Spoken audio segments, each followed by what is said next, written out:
Peak Tai Chi Supreme na greenish colorway mga bossing, available na siya sa atin. Ayan. Napaka-solid ng colorway nito mga bossing. Nylon breathable mesh yung materials na ginamit niya. Naka-drop-in midsole siya. And then rubberized outsole na magagamit niyo na sa indoor-outdoor mga boss. Ayan. And then meron siya ditong logo na naka-embroidered na din siya.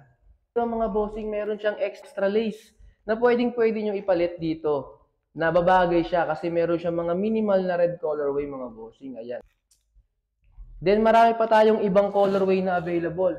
Meron din tayong orange red available, Peak Tai Chi Supreme. Ayan mga bossing, napaka-solid din nito sa mga naghahanap ng red colorway dyan. Limited stocks na lang available dito. Ayan, meron din siya rito sa likod na naka-embroidered na logo ng Tai Chi Supreme, and then extra lace pa rin mga bossing, color green naman. Eterno talaga sa likod niya yung color, ayan. Red-orange colorway natin mga bossing.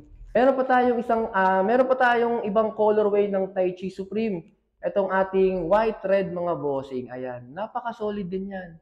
Sa ngayon, complete size pa to, kaya mag-order na po kayo nito. Habang meron pang stock, napaka-solid. Good for indoor-outdoor nyo na pwedeng gamitin.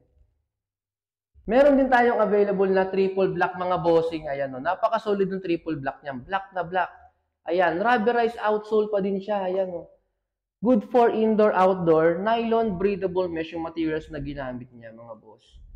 Papakita ko sa inyo, pagka tinanggal yung insole nito mga boss, ang mangyayari pagka walang insole sa loob mga bossing. Ayan, no? Pag wala na siyang insole, pwede niyo siyang tupiin niya. Yan, pwede niyong laruin kahit anong gusto nyo. Kahit maliit yung bag nyo mga bossing, hindi nyo na kailangan ng duffel bag na malalaking bag, gym bag, para lang magdala ng sapatos panlaro. Kahit backpack lang, tupiin nyo lang, tanggalin nyo lang yung insole mga boss. Ayan, pwede nyo na siyang dalhin kahit saan. Naman ng insole niya, nandito yung hard plastic support niya mga bossing. Ayan, yung kulay puting nakikita nyo na yan. Hard plastic support, yun yung nagpapatibay sa sapatos niya. Kaya kapag walang insole sa loob, ayan, ganyan siya mga bossing.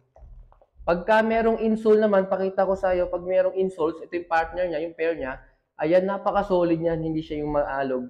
Hindi siya maalog mga bossing. Pagka merong insole sa loob.